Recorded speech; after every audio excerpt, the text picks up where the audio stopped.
Ya, rakan kita Espalini Jani menemani kita dari daerah Belait. Assalamualaikum Espalini, apa khabar? Waalaikumsalam warahmatullahi wabarakatuh. Selamat pagi. Bagaimana pula Sarinah dan Hani pada pagiannya? Alhamdulillah, seperti yang dapat disaksikan, kami pun sehat, ceria dan tambah lagi ceria apabila rakan setugas Espalini bersama, dan ada sebenarnya kami nantikan pantun persembah daripada Espalini untuk pagi ini. Mudah-mudahan ada. InsyaAllah sesi membalas pantunnya akan ditunda ke tarikh yang sepatutnya seterusnya ya. Baik, kita mengharapkan keadaan cuaca di daerah Belait khususnya baik-baik saja pada pagi ini. Bagaimana? Alhamdulillah keadaan cuaca di daerah Belait pada pagi ini cukup mengizinkan ya. Jadi semoga apapun jua perancangan akan berjalan dengan lancar. Baik, Hani, jadi bagaimana kita akan terus ya? Ya, teruskan saja. Jadi kita akan dengarkan pantun daripada saya untuk Espalini. Jalin benang dikait-kait, menjahit kain penyarung namat. Datang sudah ke daerah Belait. Silakan Espalini persembahkan maklumat. Silakan. Baik, terima kasih rakan setugas kita Sarinah dan Hani. InsyaAllah nanti akan dibalas kembali ya. Bismillahirrahmanirrahim. Assalamualaikum warahmatullahi wabarakatuh. Selamat pagi dan salam sejahtera Auda. Alhamdulillah kita bersua kembali ya menerusi rampai pagi yang kami bawakan dari daerah Belait di hari Jumaat, hari yang penuh dengan keberkatan. Jadi semoga semua doa-doa kita dimakbulkan, dipermudahkan semua urusan dan semoga kita semua sentiasa dalam perlindungan Allah Subhanahu Wa Taala walau di mana saja berada. Baik, Auda dari daerah Belait, saya kongsikan beberapa acara semasa yang akan berlangsung di sekitar daerah Belait, di mana satu pemotongan sementara bekalan elektrik akan berlaku pada esok, iaitu hari Sabtu 7 hari bulan Oktober, insya-Allah bermula pada jam 8.30 pagi sehingga 11 pagi dan ianya akan diteruskan lagi pada sesi sebelah petang bermula pada jam 1.30 petang hingga jam 4 petang. Penutupan sementara disebabkan oleh kerja-kerja penarikan kabel di kawasan Kampung Merangking dan kawasan yang terlibat ialah Kampung Merangking dan kawasan sekitarnya. Jadi diharap kepada kawasan yang terlibat ya supaya akan dapat mengambil maklum. Seterusnya Auda, Minda Youth Movement dengan kerjasama ahli jawatan kuasa Takmir Masjid Muhammad Jamalul Alam akan mengadakan Majlis Maulid Akbar buat pertama kalinya di daerah Belait yang akan diadakan pada hari Ahad ini iaitu 8 hari bulan Oktober, insya-Allah selepas solat Isya di Belait Riverfront Amphitheatre. Tidak ada beberapa acara semasa yang akan berlangsung di sekitar daerah Belait. Seterusnya kita akan beralih untuk mengikuti bahan visual yang telah pun disediakan untuk edisi hari ini. Silakan.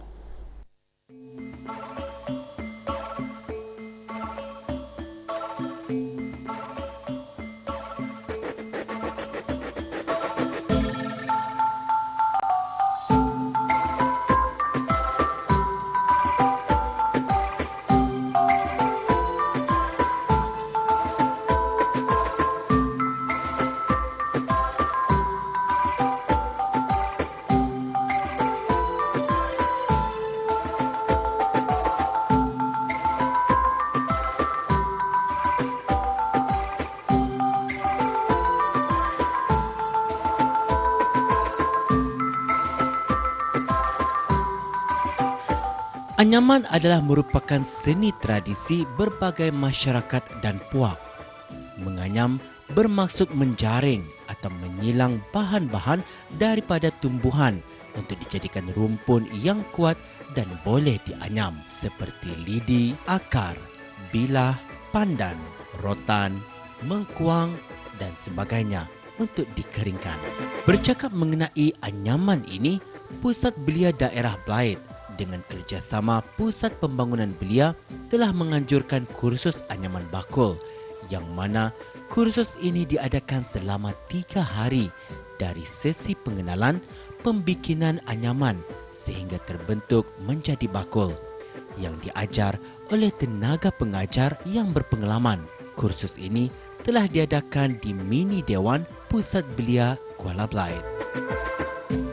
Sebenarnya kami di kampung menggunakan anyaman tu, macam bawa barang ke kebun, ke berpadi tu, banyak-banyak ke jenis, macam semualah kami mesti pandai membuat tu, sendiri, bukan ada orang berjual tu dulu tu di melilas sana.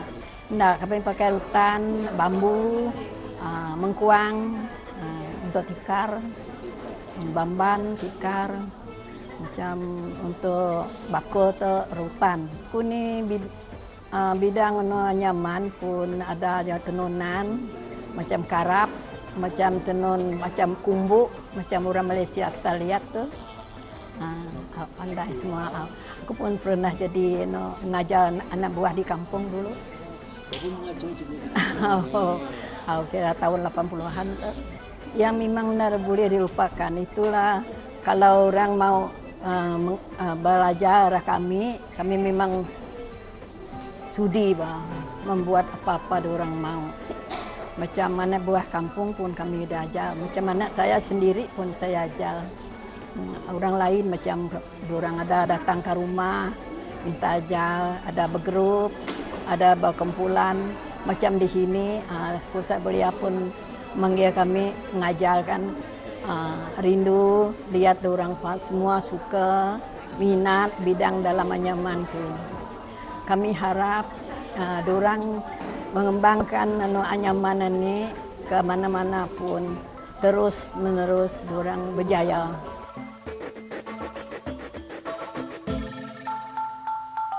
Antara matlamat kursus ini diadakan adalah untuk memberi ruang kepada generasi pada masa ini dan generasi yang akan datang, supaya warisan anyaman turun-temurun ini tidak akan pupus atau terhakis di telan zaman. Ianya juga adalah platform untuk menjana hasil pendapatan dan sara hidup diri.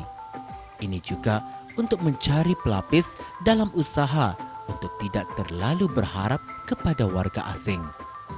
Justru itu, kursus ini juga diadakan untuk mempelajari seni kraft tangan yang menjurus kepada produk-produk pelancongan. Antara intipati dalam program ini ialah untuk mengenal alat-alat pembuatan anyaman bakul plastik, mengenal jenis-jenis anyaman, cara-cara membuat anyaman, asas pengenalan mereka bentuk secara tutorial dan kemahiran menganyam. Semua aktiviti ini diserapkan hanya dalam 3 hari sahaja. Dengan adanya tenaga pengajar yang sangat berpengalaman, mereka yang mempelajarinya sangat cepat untuk menyerap ilmu-ilmu ini yang menjadikan kefahaman mereka tentang pembuatan bakul anyaman plastik.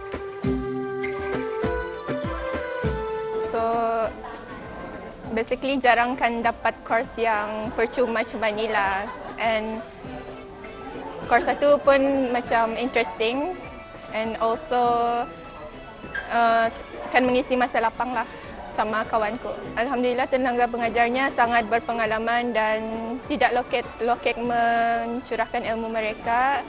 Basically hari pertama kami belajar line desainnya and hari ini line desainnya juga. So ada 2 jenis bakul lah. So nanti esok kami dapat 2 bakul. Sangat mencabar sebab ia punya tekniknya tu usulnya senang tapi sudah saya cuba sendiri tidak senang. Ada je lah lebih 3 kali lah mencuba. Diorang mengajar sambil membuat lah atau mestilah sebab kalau diorang terangkan tapi tanya sendiri nak buat tidak je dapat. Sebab saya sendiri melihatkan lepas tu sudah mencuba sendiri tidak dapat lah. So mesti diorang saya cuba dan diorang cakap naik ke atas, turun ke bawah, pusing macam tu. Bagi saya ia patut dikekalkan sebab sangat bermanfaat dan boleh produktif lah daripada tidak buat apa-apa. So ia juga macam peredaran zaman kan. So dulu tani memakai daun nipah saja. So masa ni berkembang baiklah ia punya material, boleh menggunakan tali plastik. So benda tu boleh senanglah dicari. So suatu mesti dikekalkanlah supaya berterusanlah indah culture kita ni tu indah luputlah. Bakul anyaman ini merupakan salah satu khazanah turun-temurun dari nenek moyang kita ni. Kerana itulah, ianya tidak boleh dilupakan tentang asal-usul sejarah bagaimana kraft tangan ini bermula. Belia-belia pada masa kini harus mendalami ilmu-ilmu warisan untuk diturunkan ke generasi yang akan datang.